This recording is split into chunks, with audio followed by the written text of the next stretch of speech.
Have you ever felt like there had to be more? Like you were waiting for permission to live the life you wanted? I know I did. I remember standing in line to get an afternoon coffee. I had 10 minutes until my next meeting, and I remember thinking, is that enough time to apply to be a barista? Everyone behind the counter looked like they were having so much fun, like they loved their job. I hadn't felt that way in so long. I had worked so hard and pushed myself so far to get to where I was, but my job still felt empty. So as I grabbed my latte, I looked down at my phone. Only 3 more hours until I got to go home and see my baby girl. And then one day, our nanny quit. And as we struggled for months to find care, the responsibilities of my job and home started to collide hard. I'm talking panic attacks, breakdowns in the bathroom, but nobody knew. I had to find a way to keep myself, my job, and my family afloat. I started to wonder, was it possible for me to love my job and be present at home? Could I be inspired at work and have that impact who I was when I was with my family? There had to be a way. I started by hiring a coach and devouring everything I could on leadership, systems, and teams. I found pockets of time when I was pumping at work to listen to podcasts and to and from work in traffic. I had to find new ways, new tools, and strategies to help myself and strengthen my teams.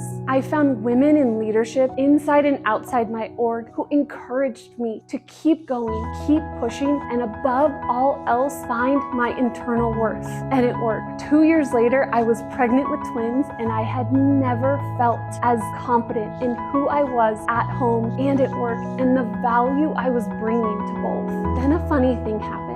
For the first time in years, I was happy at work.